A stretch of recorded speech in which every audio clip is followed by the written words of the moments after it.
Welcome to the Asset Mindset Podcast. Today we have a very special guest. I'm super grateful you're here, my friend, brother. So would you please introduce yourself? Yeah, brother. Appreciate you having me. Um, Nate Boyer, born in Tennessee, born in Knoxville, Tennessee. Grew up mostly in the San Francisco Bay Area. After high school, moved to San Diego, worked on a fishing boat for a bit, then came up to LA and kind of did some odd jobs. Was interested in the film and television world. I think a lot of it was coming from a place of not really liking my story or didn't thinking I have one and wanting to be a part of maybe telling other people's. And then, I was 20 years old, living in a shoebox apartment, and 9/11 happened. Didn't join the military right away, but kind of got me thinking about it. And, growing up, all I wanted to do was be a professional athlete, but I wasn't the best athlete in the world, so that was tough. I worked really hard, but I just didn't have the skills. So it was like college after high school didn't really seem to make sense because I don't know, I just I didn't know where to direct that energy. And yeah, so was kind of stumbling around Los Angeles, literally at times. And then yeah, I after the towers were hit, I didn't join the military right away, but it got me thinking about it, and I started backpacking. I would save my money up and try to go explore the world a bit and figure out what was going on with it, and eventually led me to doing some relief work in the Darfur and some other areas. And after my time there, not only knew I wanted to join the military, but discovered what the Green Berets actually do, what the Army Special Forces, job actually is. Unconventional warfare is obviously, that's obvious, but it's a very vague term. It means a lot of different things.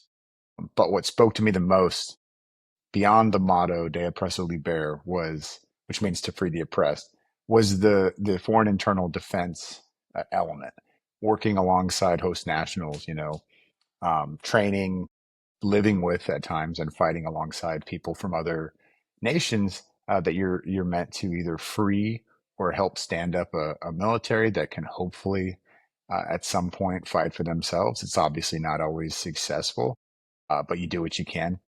That really appealed to me because if I was going to go to war, I think I wanted to feel like I'm at least working hand in hand with the people that live there, and this is their place, their home. That made me feel a lot better about that mission. And anyway, so that's why I tried out for Special Forces and eventually became a Green Beret. After 5 years on active duty, I transitioned into the to 19th Special Forces Group in the Texas National Guard and walked on to the football team at the University of Texas. So I was an old freshman, a much older senior, but I played there for 4 years, and actually went back to Afghanistan a couple of times while I was in college, just on like 3.5 month deployment time frames in the between spring semester and fall semester football season. And then had a shot with the Seahawks in 2015 as a 34-year-old rookie. Only played in one game, preseason game. I ended up getting released after that, but just to get that far, make that level of cuts and have that shot to play was pretty special.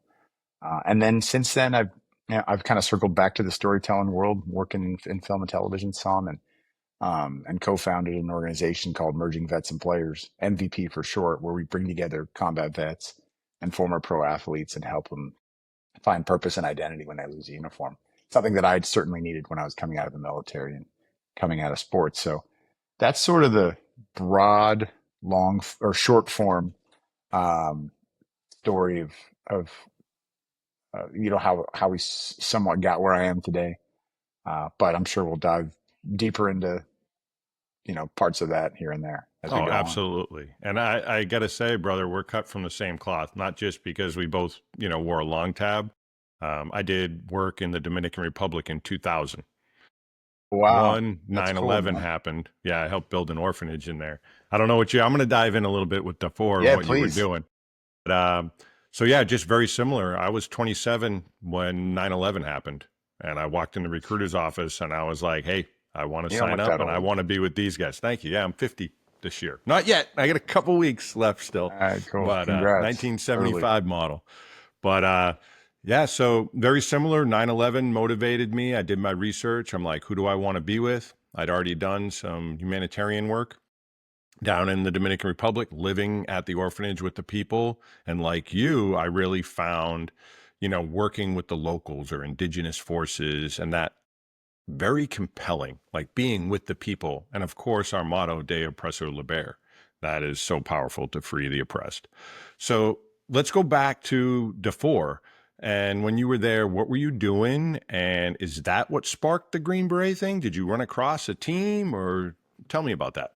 Yeah, I didn't run into any American military in person there.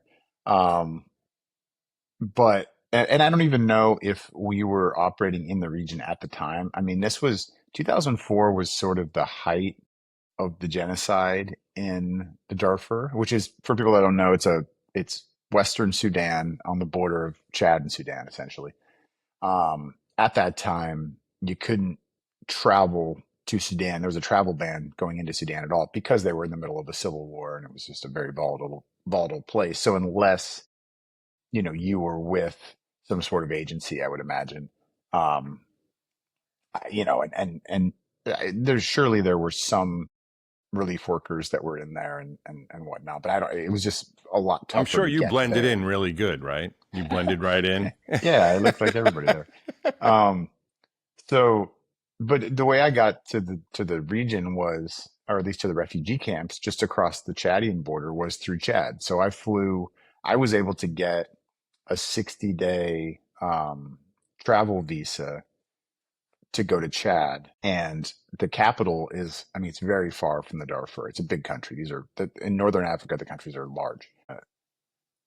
Flying from the capital, Jamena, to Abéché, which is a town that's closer to the border where a lot of the refugee camps sort of launched from. Or excuse me, the refugee workers, the relief workers launched from to go to the refugee camps. That was like a 2 or 3 hour flight on like a little prop plane, right, from capital out there, or like a 20-hour drive through the desert because there's no highway. You know what I mean? It was just dirt roads and stuff like that. So it's a long way through the Sahara, essentially. But that was sort of the only way I could get there. So I, I was in my early 20s. I was in a place in my life where I felt like I had a lot of energy, as a lot of people do in their early 20s, and I had a lot of passion and I wanted to do something. I didn't necessarily believe in myself when it came to being in the military generally because, you know, like I said, after 9/11, I thought about it. I thought about it multiple times, but then I just would, that voice in my head would kind of talk me out of it, thinking, well, who are you? You're a 20-year-old idiot that that didn't go to college, that, wasn't able to earn a scholarship in sports or whatever. So, you're a failure. Like, and you can't have people's lives in your hand. Like, that's crazy. You're going to screw it up. Um, and so, not being mature enough to recognize that that voice is not real. It's just, it's it's something that we hear. Um, it's in our heads. It's not us. The voice in your head is not you. Um, but it still like dictated a lot of what I didn't do. I shouldn't say. I should say more than what I did in life. And so I just kind of held back and continued on. Just stuck in the rut. And eventually, it was a number of things that sort of occurred at once that kind of got me to this place of like, I got to get out of here. And one of those was, you know, I was just really, I was not good to myself, like physically either. Wasn't exercising. I was eating terrible. I was, drinking and partying like way too much. Um, and I was like, I don't say running with the wrong crowd. That's not correct, but I would not allow myself to be around or spend too much time with people that were doing the right thing or being successful because it made me feel guilty. Because I'm like, I know that, that imposter syndrome or whatever that we all have. It's like, oh, I'm a piece of shit. I can't be hanging with these people. These are good people. These are people that actually are, you know, hardworking, pursuing their dreams, whatever that is. And I'm like, Who am I? I'm an idiot. And so I would, I kind of did that, and it just kept me in this negative space. Um, and then one morning I woke up on my buddy's couch after a long night out, and there was a magazine on the coffee table, a Time magazine. And on the cover was this woman, skin and bones, African woman, holding her child who was either deceased or soon to be. And I was like, uh, what is this about? And it said The Tragedy of Sudan was the title. And I started flipping through and reading the article and looking at the images. The images spoke to me more or as much as the words did. Um, and I just felt called, sort of compelled to go do that. And I just kind of made a snap decision in that moment. Usually in life, even then, when I make a decision about something, when I say like, I'm going to do this, I do it, or at least try. And I may fail, but like, I'm going to go for it. So I went down to the travel agency, the AAA, and asked about plane tickets to this place, and they're like, well, you can't fly to Sudan. The only way to get there is through Chad. But like, why do you want to go? You're not with an organization. You should call these NGOs and see if you can go with. So I called all the NGOs. They were like, well, you don't have a college degree. You don't have any special skills. It's not that simple. It's very complicated to go help. And so I just was like, well, okay, all right. I'm just going to go anyway. I'm just going to figure it out, and I'll get there, and we'll see what happens. And, and that's ultimately what I did. I got the plane ticket. I got a visa from the consulate in Los Angeles. I just kind of went into the office and said, what do I got to fill out? How do I get documents I need? Flew over there to the capital, and then just at the airport, talked my way onto a UN flight, one of those little propeller planes I was talking about, UNHCR, United Nations High Commission for Refugees. They had one seat on the plane. I was a young guy with not a lot of stuff. There was other people trying to get on that plane too that were like journalists with, cameras hanging off their neck and all this gear. And I think the person with the manifest that day was just like, well, this guy's here to volunteer. These people are here to document it, which is important. I mean, I think it's important that, journalism exists and we need to know what's going on in the world. But I got lucky and I got the seat on the bird. So I got to go over there, and then got interrogated and all that fun stuff once I got there, because people were like, "What are you doing here? Who are you?" And I just kind of talked my way into it, and because I was just honest, I just told them like, "Hey, this is me. I don't have a lot to offer, but like, you also need these sites built, ditches dug, people that spend time with the thousands, if not millions, of kids that were like everywhere out in this place. It's almost all women and children, and I worked construction some. I've done all kinds of, you know, odd jobs. I can figure things out. Like, just let me help. And I don't want anything. I'll sleep on. You don't even need to put me up. I'll figure it out. Which I did. I ended up sleeping on the ground with some of the people there. I had a mosquito net, and um this just rolled a shirt up in another shirt and made a pillow, and it was like, this is where I'm living. Um and it was cool. It was like those 2 months completely transformed me in so many ways. And in the most important ways was just realizing that if you just kind of show up and try, and just like get on that flight, like, things happen. You know what I mean? You just got to go. When you wait for the perfect, uh, whatever opportunity and all the stars to align, like, it's just, that doesn't happen, unfortunately. And then you end up just not doing whatever that thing is. But it was, yeah, through that trip, and and just the gratitude that people expressed over there. And I wasn't doing anything special. I was just there. I was just helping. Anybody could have done what I was doing. And then the last week I was in country, even though I took Doxy, I got malaria. And this local family put me up. Yeah, it was not fun. It was if you've had COVID, it was like 10x. It was rough. This family put me up. They wouldn't take anything. They wouldn't, I didn't have much money, but they wouldn't take a dollar anyway. And they took care of me and this local family. And they put a little radio next to my bed, so I had something to listen to for those 3 or 4 days where I was just, I couldn't even hold water down.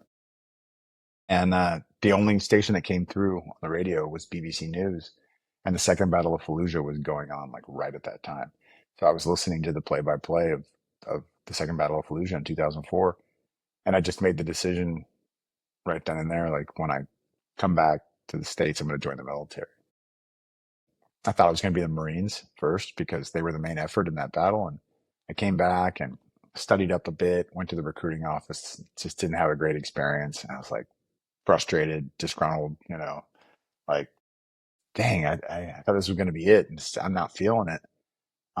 And then another magazine appeared at a car dealership when I was getting my oil changed, and on the cover was these special forces dudes like fast roping out of the helicopter, and I don't remember what it was titled, but it was talking about the 18 X-ray program, the Mhm. essentially the special forces babies program. For those that don't know what that is, it's you come in off the street if you qualify, and you go to basic training, airborne school, a pre-selection course, and then special forces selection.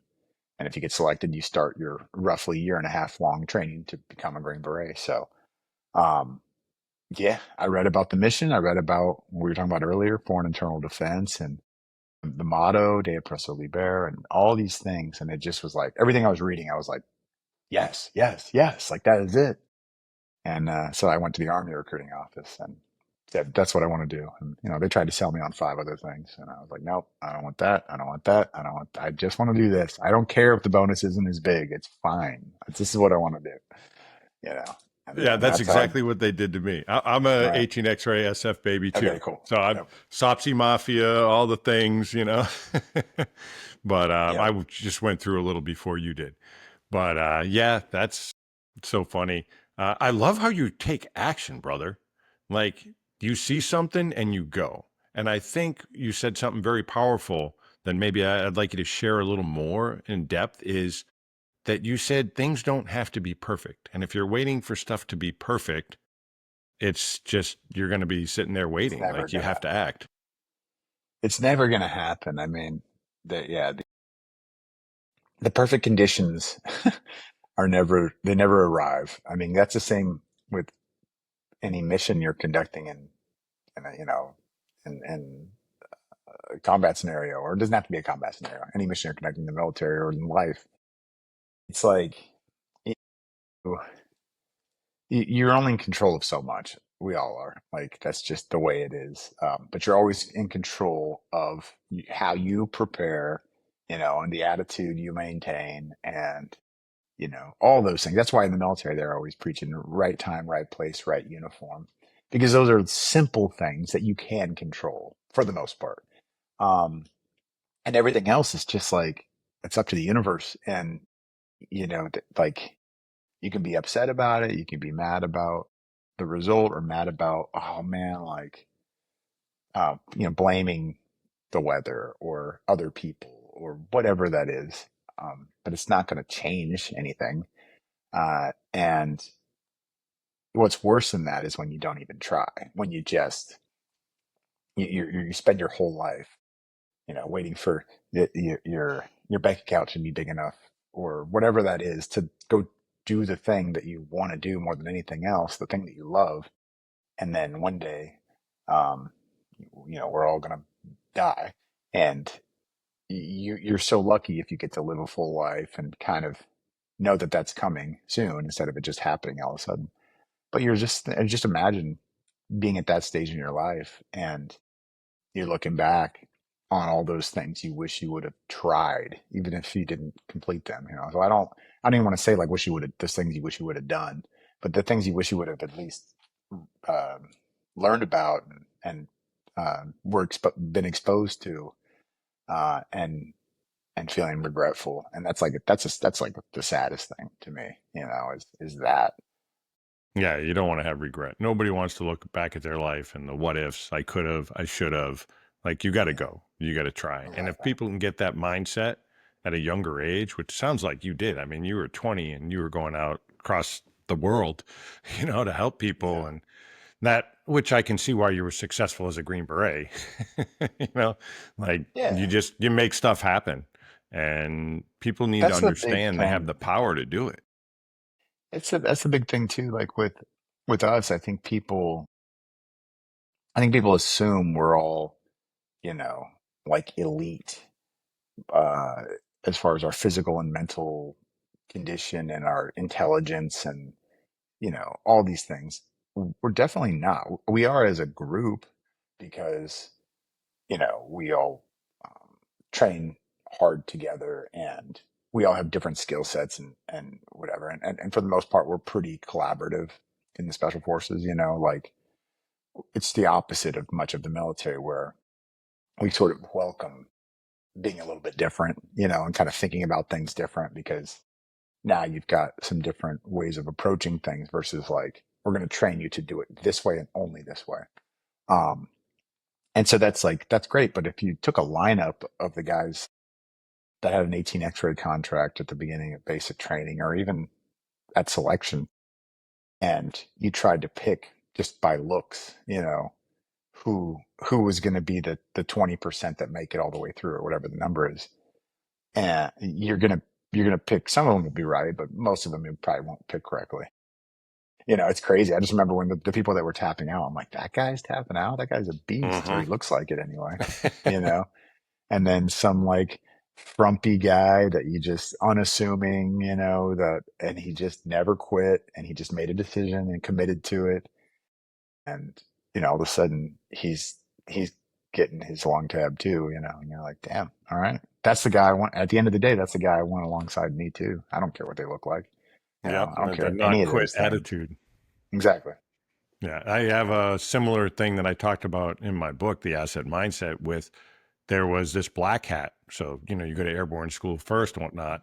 Well, there was this black hat that was preaching to us about, you're going to be a paratrooper. You're the percent, whatever, 6% of the army, blah, blah, blah. And he ended up being in my selection class with me. I mean, this guy was a stud, perfect 300 PT score, all the things. I'm like, oh, he's going to make it. He quit. Right. He didn't even make it through the course. He quit. And I was like, wow. And then there was this other guy, like you said, unassuming, not very Right. big in stature. He was not very built either, but he had the heart of a lion. And they always tried to weigh him down, with batteries, ammo, give him the 240 Bravo, trying Give to me the make him quit. pig. I'll take it. Yeah. And he never quit. I mean, he ended up going across the fence. That's where he's working now. I mean, he just had that much of the warrior spirit. So, yeah, I think people need to realize you don't have to necessarily look the part to be elite. You can have a mindset, and that's really what separates. Can you share like a moment when you first realized you were mentally stronger than your circumstances? Um, yeah, I mean, there's probably a lot of those over the years. Let's see. I would say, I mean, ones that really stand out are in training, I guess. I think that would be an easy one for me to identify because when I joined the military, I was not in good shape. I'd stopped working out and playing sports and all that. And I wasn't overweight. I was underweight. I was just like a rail. And, I rolled my own cigarettes and ate like crap and just like didn't, you know, didn't, I don't know, just was nowhere near in the type of shape you should be to try out for special forces. And, and getting to basic training, even it's like back then, I think we had 14 weeks between basic and infantry school. And then another 3 weeks in airborne school before you go off to like selection. So basically 17 weeks, 4 months to kind of get yourself ready or let other people get you ready. A little bit of both, I guess. Um, but yeah, those first 3 weeks in basic were the hardest for me because it was like, even though I wasn't fat, it was like fat camp. It was like I'm now eating at these times of the day and eating what they serve me, and I've got 3 minutes to eat it. And then, before and after, we're doing pull ups and push ups, and then we get a 10-mile run at, 6 in the morning tomorrow, and like all these things that you're sort of forced to do that I was just not um, prepared for. But uh, but just had to do it. You just have to do. You don't have a choice. You just like get other people doing it with you, and I guess you have somewhat of a choice. Some people just quit, or stopped or whatever. Um, but then eventually you're putting on heavy rucksacks and roaming around the uh, the the tank trails out there and whatnot. And you're always with like a group. But then you get through all that stuff, and you get through airborne school, and you're going off to like special forces selection. Now you're on your own, and you're doing land navigation, long distances with a compass and a map and a grid coordinate. And I'd never read a map before. I didn't know how to plot a grid and all this stuff. And um, we're you're doing that and you're trying to figure this out. And it's like sometimes you're doing it in the middle of the night, and sometimes it's, I mean, middle of the day, whatever. But you're always by yourself. You can't use the roads. I mean, you can use the road, you just can't be on the roads. And you got to like figure all this stuff out. Um, I'm like smart in some ways and like very stupid in others. And some of this stuff, and I think a lot of that's just, yeah, once again, it's just insecurity or fear or whatever. Just like you don't perform well when you're feeling all those things. When all those things, not just feeling them, when those things are sort of the dominant feeling, because you become a little bit paralyzed. And so I remember having to have those moments even in selection early on before I went overseas or anything like that, where you know i'm I'm like I'm scared, not scared for my life, not scared that I'm going to get lost, scared that I'm not going to make it, I'm going to get cut, and scared for like for that feeling, that regret that I might feel. And so having all this stuff built up, and then like thinking about how much farther I got to go. I've only got a couple hundred yards from my last point, and I've got you know 10 clicks, 15 clicks still to go to get to this other point through these mountains and all these things. And and all of that noise kind of flooding in, and you see why people quit, and why they, whether they physically quit or just kind of mentally quit, and don't really go for it. And then I'd have to like take a breath, think about the reality of things, think about how uh sad and heartbroken I would be if I didn't just go for it, right? And like all just kind of running through that. And it all happens very quickly. It's not like I'm sitting there for hours contemplating these things, but like just remembering that no matter what, I'm going to feel more regret, more shame, more whatever these things are, if I choose to quit, or if I just kind of like shut down, than if I just like keep going. And sure enough, like you just like, all right, F this. This is my grid. This is the azimuth I'm shooting. Just, just put your stuff away and just run for a little bit, even though you got this, heavy pack on, and you're wet because it's raining, and you're in, uncomfortable uniform and boots and whatever. And you're tripping every other step, and just like go, just like don't think about that stuff, just like go. And then you get to the next like ridge line, and you like look back and see how far you've came, and you're like, oh man, I've actually covered some ground, and you feel that like little glimmer of um I guess confidence. And then you're like, okay, and you're like, do your next deal, what's the next kilometer look like? I still have 15 of these or 14 of these maybe now, but what's the next one look like? And then after a while you've come a lot farther than you realize, because you just kept moving. You're having those, maybe those not so fun internal conversations, but you're moving while you're doing this. You know what I mean? You're not sitting there waiting for your attitude to change. You're just continuing forward. And eventually like that stuff goes away, and over time those internal conversations happen less and less. You know what I mean? And it becomes like just who you are. It becomes such a habit that it changes not only your behavior, but like your mindset, and your belief in that, and like what makes you you. I'm not going to say that this stuff ever becomes like easy, because I think it's still really challenging. But when you have that part under control, the mental side, I don't want to say mastered, because I don't think anybody ever has it mastered. But like when you have it under control and you know how to like um, you know how to respond when those negative thoughts come in. You know what I mean? Yeah. And you know, It's an because you're inner like, dialogue. yeah, exactly. Yeah. Excuse me. Because you're Sorry. like, I've been here before and I've had this conversation with myself before. And what did I do then? I kept going. And what ended up happening, I got through it and it was all good. And I actually felt pretty damn good about myself because I didn't let that voice win. You know what I mean? I just kept going. And eventually it shuts up and you're just like, oh my gosh, crazy.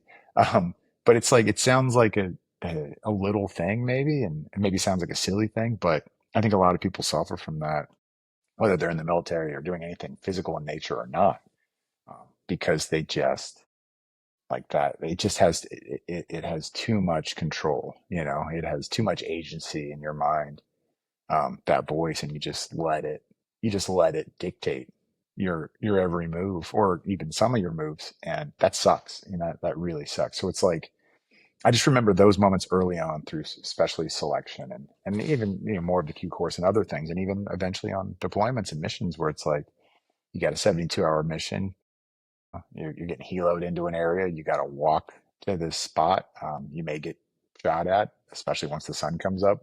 Um, and then you got a strong point at this house for the entirety of the day, and then the next night you move to another one. You're looking for a specific individual maybe or a small group, and you may end up finding nobody, and you may end up getting into a gunfight. All these things may happen, and you're not really sleeping.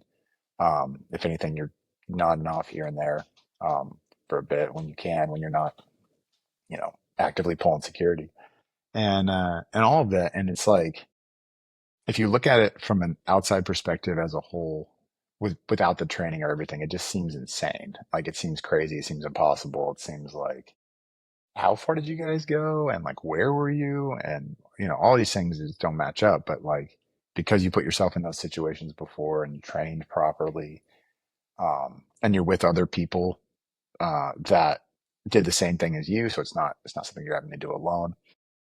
You just sort of build this resiliency, within your brain, um, and you're able to kind of take that breath for a quick second and like, all right, we're good. Like, just think about, all these other things that are going right, and what you do have at your disposal and like what you're good at. And all the while you just continue kind of moving forward. Yeah. So I guess it's not like one specific, but that's just how that arc, developed within me, was started in training and continued on. And then it continued on to football after that. Like I never would have tried to play football at that age, or probably any age, at that level anyway, without uh, having gone through, the training that I experienced, and overcoming uh, that negative voice in your head. Fighting that inner dialogue was definitely, I think, something that was for you challenging, and it is for everybody. So do you have any like specific techniques? Like I know you talked about like, hey, the next ridgeline or looking back, but a lot of people do have that voice in their head, like you and I do, that inner dialogue that they're battling. What do you think is the best trick or tip that you can share with the audience to combat that voice in your head? Um, well, I think doing hard things is really important. And it doesn't have to be physical again. I think that's an easy way to start to overcome that voice, though. Um, I just think generally human beings, like we're meant to do hard things. We're meant to, because we still have survival instincts within us, and we live in a world and a time when, yeah, things aren't perfect. Like our world's a mess. From a political and social standpoint, like it's a nightmare. But you can also, it's not too hard, if you live in a place like we do anyway, to access food and clean water and shelter and clothing, and even basic medical care and education. Like these things are at our disposal by and large, which eliminates a lot of those survival instincts, or at least you know uh, dilutes them, but we still have them in us. So our body's like I think we're searching for like something there, and that's why we gravitate towards, when it comes to movies like sex and violence and anything that like raises those, whatever. I'm not a scientist, but the people talk about serotonin and dopamine and all these things these days. But like, that feeling, the best way for me to break it down in layman's terms is that feeling, that rush that we feel, right? That adrenaline rush, or whatever. We love that feeling, right? I mean, like sometimes it's scary, but why do we watch scary movies? Like, who wants to have nightmares? But it's because we like that feeling. And I think that harkens to our animal instincts of, wanting to survive things and wanting to like, or not wanting to, but needing to like kind of be on the lookout and like all that stuff. So to sort of feed that part of us, I think we need to um, do difficult things. And a lot of times that it does make sense for it to be something physical in nature. Maybe it's, running a marathon or, climbing a mountain or whatever. It doesn't have to be some like crazy fitness goal. Um, but like something that you're not quite sure you can do, or when you look at it, you take a step back and look at it, you're like, dang, that looks crazy. That looks really hard. That looks impossible. Um, but then you start to take the steps towards that, whether they're physical steps to climb the mountain, or, some type of step to go, you know, seek out that, I don't know, that dream job or write that letter, to that person that you need to like reconcile with, right? Something like that, where it's like an uncomfortable situation, where it's something that's very hard to do, and it's not convenient, because life, for the most part, is very comfortable and convenient when you look at the past. You know what I mean? To where we are today. Hmm. And I think that we're still human beings, like we're still animals, and we still have these instincts. And I think we have to like uh, listen to those at some level, and like make sure that those are catered to is not the right phrasing, but attended to in some way. You know what I mean? And I think it's important for young people too, especially today with like the digital age and like everybody's on an iPad and gaming and all this stuff, which I don't think those are all negatives. I think there's very cool stuff within that. Look, we're doing this podcast right now, and we've never met in person, and we're like having this in-depth conversation. That's really interesting and really cool. But also, like, we need to be doing these other things that do speak to our instincts. And so I think that is, an important step to kind of get out of get out of your own way, somewhat. Do something or try to do something you don't think you can do. You're not sure you can complete. If you know you can do it, I'm not saying don't do those things also, but if you know you can run a marathon, like it's not you're not crying when you cross the finish line. If as much as, if you weren't sure, if you were like, I think I could do this, maybe, but I don't know. Like that's so hard, and then you just like start to train for it and prepare for it. And then you go do it and you finish. And you're like, oh my God, I could do that. Like what can I do now? And all of a sudden, like this, the miles get longer, the dream gets bigger, and you continue to fill that space if you keep going towards it and working towards it. And all of a sudden you're becoming the person you dreamt of, the person you wish you were, at least trying to do the things that you have always wanted to do. And I don't know what the meaning of life is. I certainly I'm not a big philosopher or anything like that. I don't know the point to all of this. I have existential crisis all the time, crises, but uh, it does. I think I feel comfort in doing those uncomfortable things and um, living that way at least some of the time. I also like to sit on the couch and do nothing and watch a movie. Like, don't get me wrong, I'm not. I don't need to do the wake up at 4 a.m. every day, do the thing. I don't need to do that. Some people do. I don't need that. Sometimes I like to sleep in, but I need to sprinkle in really tough stuff in my life, really hard things. And I choose because I love to be outside. I love to get away from the concrete jungle, and get away from the digital stuff. So I love to go out and, and hike or run or, um, get lost a little bit and do things like that are big and kind of scary, along with, trying to make movies and doing these things that I'm like, a few years ago, I'd be like, I can't direct a movie. Like, I don't know anything about that. And then I just went down the path, and within a few years I did. It's not the best movie in the world, but I'm proud of it, and we did it, and now we're doing more. I could have just as easily, actually easy, it would have been easier to just say like, no, that's for super creative, artistic people that are way smarter than me. That's not for me. But then you meet those people, even some of the greats, and you're like, oh, they're they they have insecurities too and worries, and they all, they feel similarly as well. They just went for it. They just chose to go for it. Now we built up in our heads that these people are elite in some way, and it's like maybe they are smarter than you or more creative and artistic or whatever, but maybe they're not. There's plenty of people doing that stuff too that aren't. Yeah. So, what do you think really separates the people that achieve success and the ones that don't? I mean, is it luck?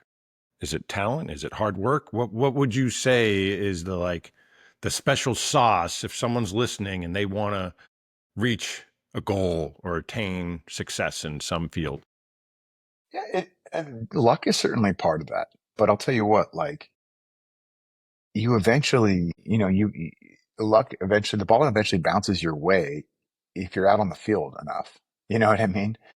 Like I remember getting this fortune cookie when I was in college, and it was my favorite one ever. The what do you call it? The fortune, I guess. The piece of paper in the cookie. I can't think of what those things are called. I guess The it's just called a fortune. fortune. Yeah. The fortune I got was, it just said, luck helps those who help themselves. And what that meant to me was just like, yeah, like there is such a thing. And you do need to get lucky in some ways when it comes to the scoreboard, right? The result. Like that's, you can go as hard as you can, do the best that you can, and you may never win, you know? Um, but you might sometimes, if you put yourself out there enough, and you go out there enough and try enough, and you're probably gonna, no matter what the thing is, if it's challenging, you're gonna lose more than you win. You just have to like accept that that's the reality. That's just what's gonna happen, and that's totally fine. It actually makes the wins feel that much better. But you just gotta, you gotta keep showing up and doing that. But eventually, the ball will bounce your way. But are you gonna be ready when it does? Are you gonna be prepared? And if you're putting yourself out there and you're continuing to work and follow that dream, and eventually it will. But say that it doesn't. Say that it never does. Say you never get that opportunity to, show your true colors or whatever I'm trying to say, like that it doesn't happen. So what? Like you and everybody who the ball did bounce to are also gonna you're all gonna go, we're all gonna be gone one day. And no one's gonna remember or care about who won, who lost. What we're going to remember are the people that inspired us, the people that we knew we could rely on, the people um, that we admired because they put the effort in. They went they went for it. That's why we love underdogs so much. We don't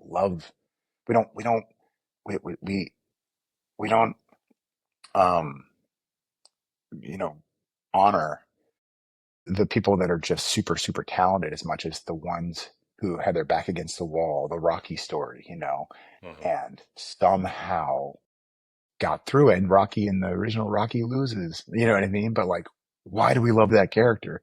Because they were an underdog, and because they gave they went all in, and they kept getting up, and they got knocked down over and over, and they kept getting up. Like, that's what matters at the end. It's not the achievement. It's not the success. It's not whether luck, you get that lucky hand or not. Like, that's not, at the end of the day, it's not what matters. I've achieved some cool things in life.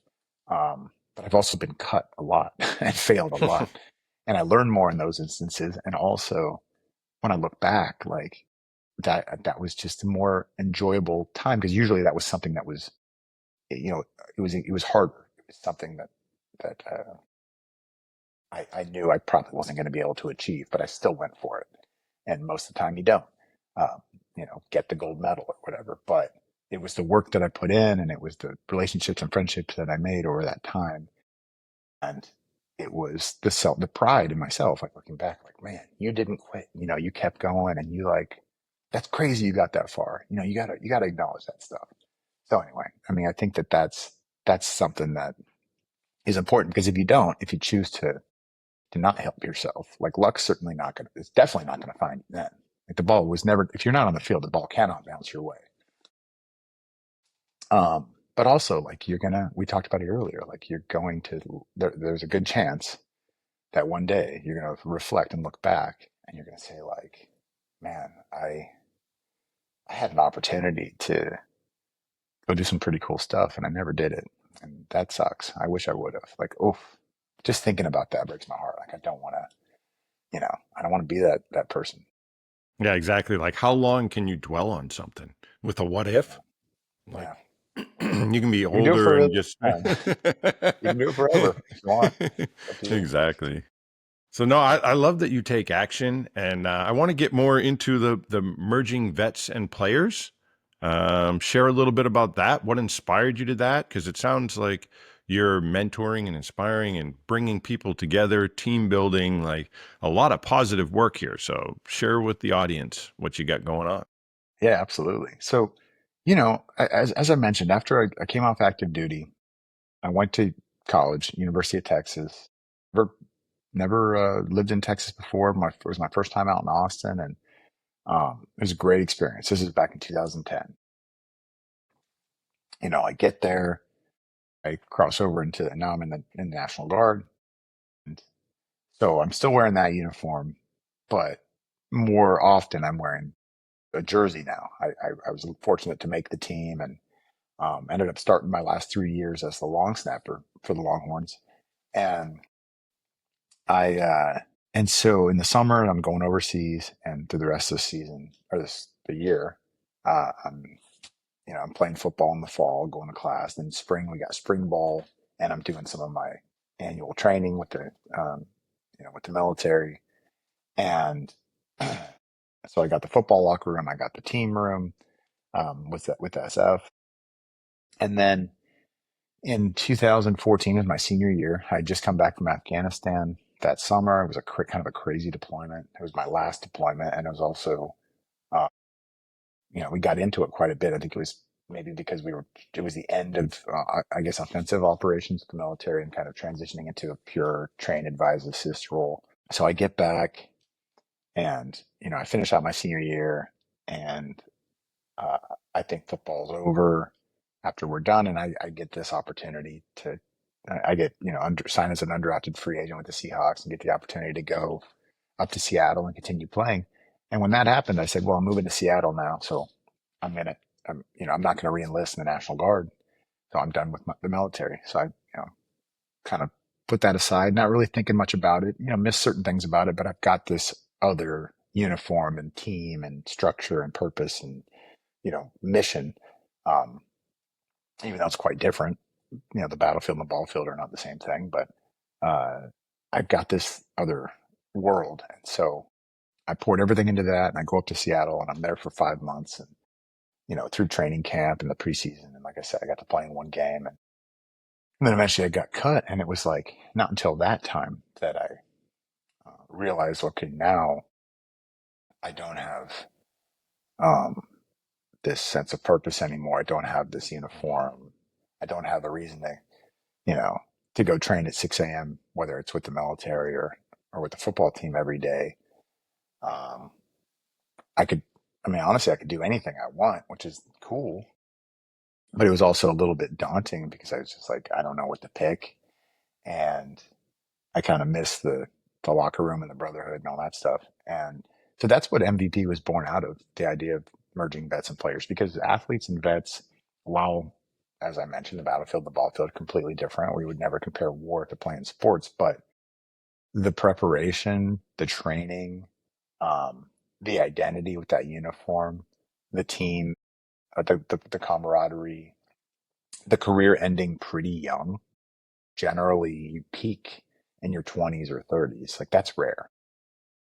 I don't know if there's any other, you know, profession out there where you peak that young, because physically it's tough. Those jobs are so physical in nature.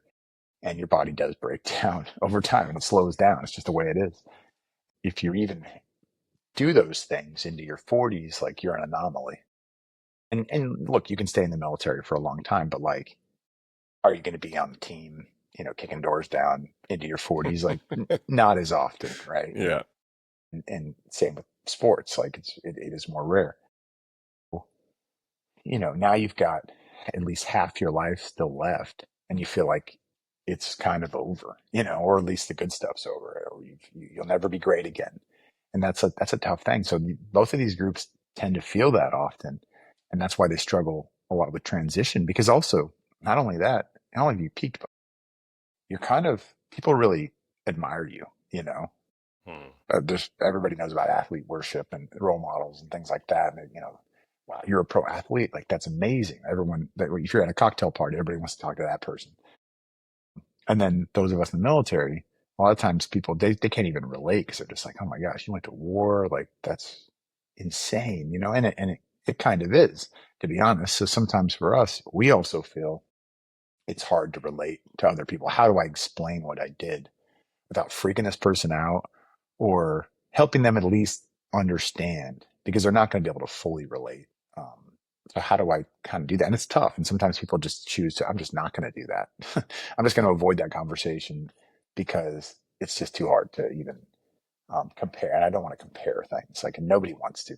Athletes often, they don't want to, they struggle with this idea of merging vets and players because they're like, well, I don't want to compare what I did to what somebody that went to war and was willing to die for their country did. And I'm like, well, that's not what we're saying. We're not talking about that. We're talking about all the other stuff, the locker room, the background behind it, the what you have to sacrifice to be elite, not just willing to sacrifice your life. And, eventually they kind of come around and they realize too that these vets can help them with their transition and they can maybe help some of these vets just by showing up and being vulnerable and sharing their stories. And so that's what we sort of created. So we have chapters around the country, and we'll meet up in the gym or somewhere. Usually do something physical in nature, and then huddle up afterwards. And it's just open forum, air out your shit, peer to peer. It doesn't all have to be heavy. It could be just sometimes just very light and fun, and we're just talking crap like we did in the locker room or in the team room. And yeah, it's a great organization. I'm very proud to be a part of it. Just like the Bosley hair commercials. With I'm not only a member, I'm also a client or whatever.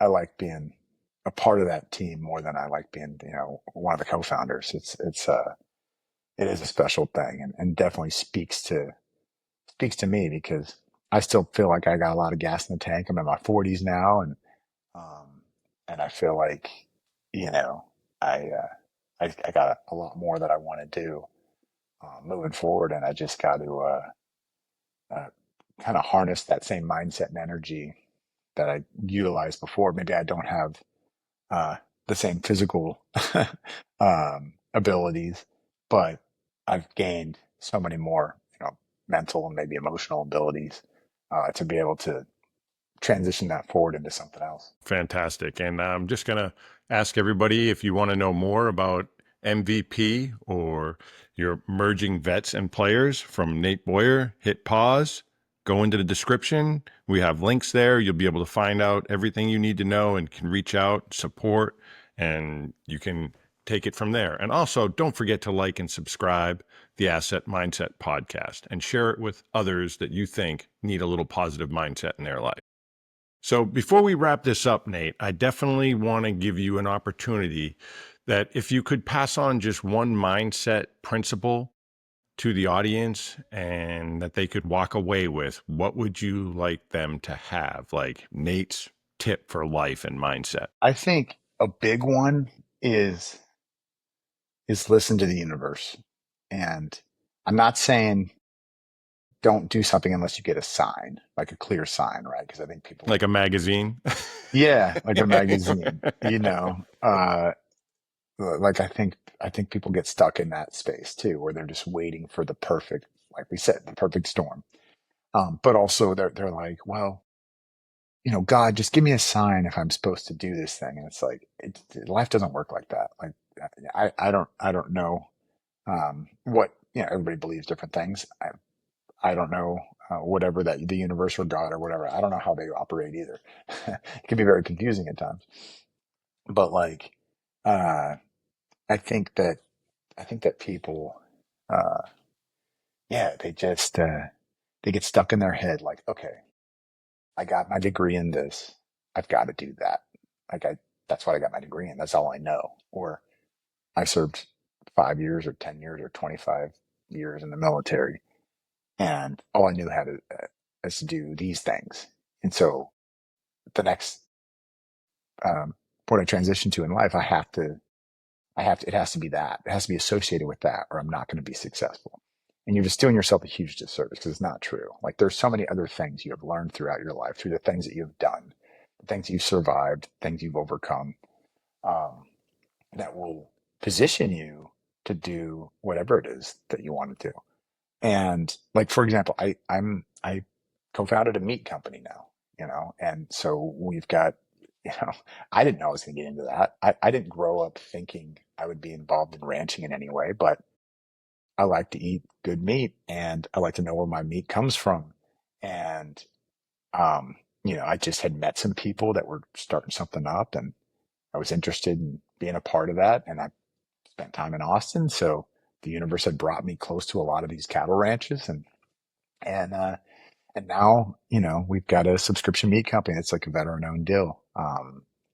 And it's super interesting because I don't know much about that world. Like I'm learning as I go. And, I do know what matters to me and what I like. But now that's like become a part of my life. And it was all just because the universe had sort of put me in this place for whatever reason, a series of choices, I guess, that I made in my life too, that brought me there. But now that I'm here and it's like, here's this thing, like, why not? Why not just check it out, and then that sort of leads to the next thing. And sometimes you check something out and you're like, nope, I'm not into that. I'm out, and you go the other way. Um, but that's just one example. That's the same thing with like the circling back on the filmmaking stuff. Now I'm directing a D-Day 80th anniversary documentary, while at the same time, you know, trying to run 8 Primal, and figure out, um, how to best get people, meat products that, uh, speak to what they want, but also they feel like they can trust, from, from a family farm to your home. And these two worlds are completely, they have no, generally, like they don't connect. I mean, I guess there's storytelling involved in everything we do in life, but like they're very different people. Nobody in those two groups associates with the other people in the other groups, right? But I'm still a part of both of those worlds, and it's because those are things that both interest me, and I love, and I'm passionate about. Um, and the world has sort of brought me to those, um, sectors or whatever. And why not? Like, why can't I just do a little bit of both? Why do I have to get stuck in I got my undergraduate degree in kinesiology, which means I should be coaching or being a trainer or whatever. I'm not doing any of that. And nothing wrong with that. I love that stuff. But like, I'm just not doing that. It went another way because the universe kind of pulled me that way. So I think that is the big one, I would say. Just like listen to the universe, and just try things. If you're interested in something, just try it. Just get out there and try it. And you never know, what it'll lead to. Fantastic advice. Absolutely. Great advice. And I hope lots of success for the meat. I'm a carnivore. I only eat meat My guy. myself for over a year now. So, yeah, I Nice. have chickens. I have a small herd. I'm probably not No as cool way. as That's your awesome. ranchers. Yeah, I have Dexter cattle. I don't do Angus, but yeah, I got a herd of 13 cattle, and one was a Dude, bull. I had 4 head drop this year, hopefully 7 next year. Got 50 acres and doing my thing, so that is I awesome. love it. So, We what's got to the connect on. meat We'll connect on. company? It's 8Primal. 8Primal.com is the website. 8primal.com. All Yeah, right. For all you listeners out there, you got to check it out. please do. And let's connect offline on that stuff. Also, I'd love to Okay. hear more. Yeah, I'm always Yeah. looking to No, learn. the Dexter cattle's great. They're good for the family. They're an old Irish heritage breed. So, Cool. Yeah. If anybody's All curious about Dexter cattle, I know a little something. I'm no right. Love it. expert, but like you got to take action. So for everybody Exactly. out there listening, take action, create your asset mindset, be positive, chase your dreams, get out there and do something. Definitely like, follow, and subscribe and share the Asset Mindset podcast. And more than anything, own your power.